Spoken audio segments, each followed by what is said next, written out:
Innovation began 400,000 years ago when the first humans discovered fire and continued to the modern age of the Industrial Revolution. Innovation means the introduction of something new, a new idea, method, or device, said by the Merriam-Webster. On Earth, there are many innovators that help change the world. One particular race are good innovators, and those are the Filipinos that live in the Philippines in the Southeast Asian region. Filipinos contributed a lot to the change of the world through innovation, and these are just some of the contributions that the Filipino have done. The fluorescent bulb made by Agapito Flores helped design the lunar rover by Edward San Juan, created the very entertaining karaoke machine by Roberto del Rosario, single chip GUI accelerator by Diosdado Bantao, discovered erythromycin by Abelardo Aguilar, and Fel del Mundo even helped create incubators for the babies. Field of innovation is satellite creation. And finally, last 2016, Filipinos finally made a huge breakthrough in satellite creation, which is the Diwata 1 satellite, the first Filipino-made satellite.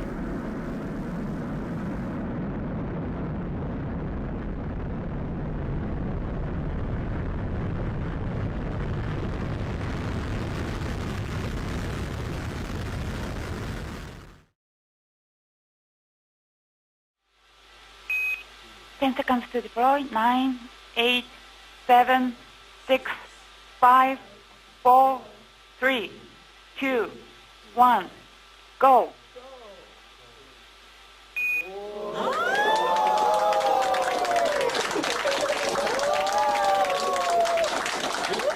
But in reality, out of 8,378 satellites that have been sent to space since the first launch of Sputnik 1 in 1957, the Filipinos only have two satellites, which are Diwata 1 and Diwata 2 satellite. But Filipino innovators are decreasing, which gives us the question of what is the innovativeness of Filipinos in the lived experience of aerospace engineers reflected by the Diwata 1 satellite.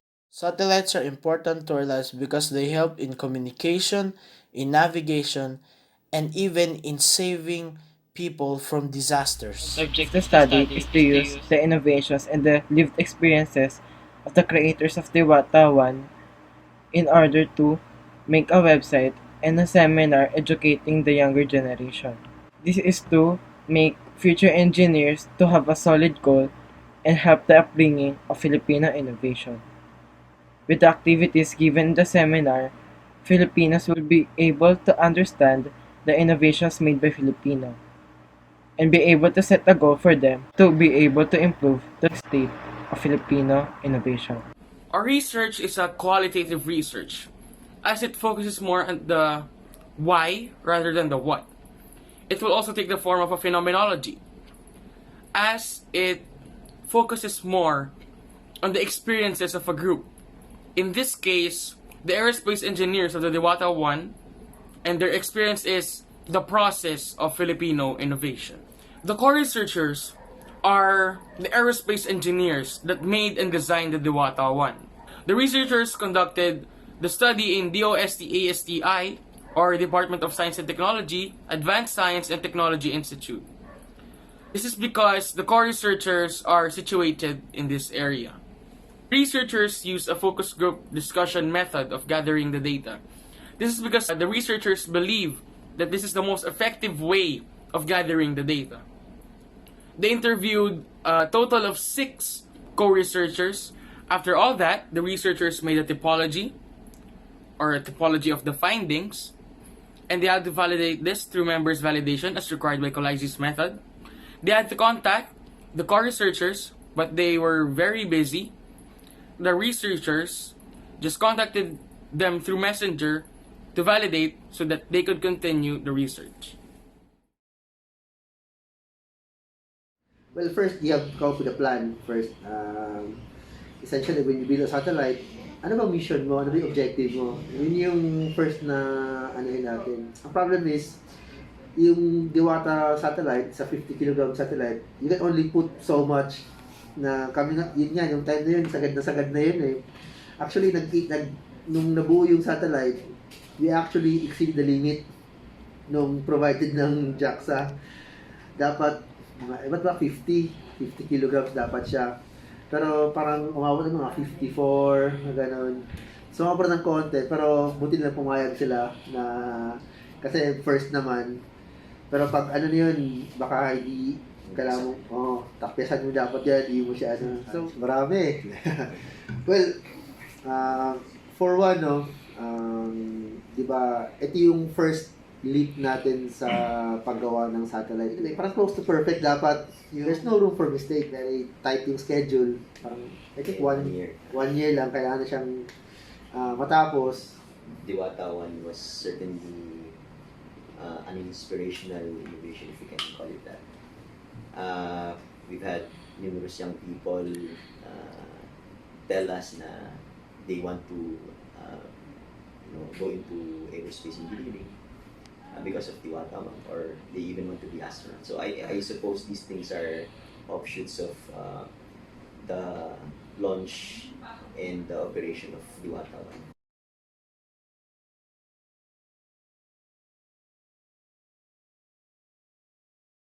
Our paradigm focuses on Filipino innovation and its three main characteristics. These information are from the data we gathered from the aerospace engineers of the Diwata 1. These three main characteristics are tiyaga, para sa kinabukasan, and diskarte. Within tiyaga, we have hardworking and dedication. Within para sa kinabukasan, we have assimilation and aspiration. And lastly, from diskarte, we have strategic. As you can see, the colors we chose are red, blue, and yellow, which represents the colors of the Philippine flag. The first characteristic to be discussed is para sa kinabukasan, or for the future in English. Many Filipino innovators want to inspire the next generation of young innovators of the Philippines. Within para sa kinabukasan is assimilation and aspiration. As you know, the Filipino innovators have the willingness to learn from different countries. One example of this is how the aerospace engineers of the Diwata 1 went to a different country to learn more about making satellites. The next characteristic to be discussed is madiskarte. Madiskarte doesn't have an English equivalent word, but a synonym can be how someone thinks of solutions, or how someone thinks, or how someone strategizes. As you know, the aerospace engineers of the Diwata 1 encountered lots and lots of problems, and they had to think of lots and lots of solutions. That just shows the ingenuity, or how the Filipino innovators are madiskarte, as they made the Diwata 1 what it is. And they had to encounter lots of problems just to make what it is. The last characteristic to be discussed is tiyaga. Tiyaga is the drive, the dedication, the passion of a creator, of an innovator, that he puts into his craft. As you know, the aerospace engineers of the Diwata 1 had limited time, they had limited resources, but they still pushed through. This just shows the dedication, the drive, and the passion of the Filipino innovators. In conclusion, the researchers were able to create a website that shows the characteristics of innovativeness of the Filipino aerospace engineer in the lived experience reflected by the Diwata 1 satellite. In this website, you will see the objective of the researchers, a bit of background about the Diwata 1 and the team who created it.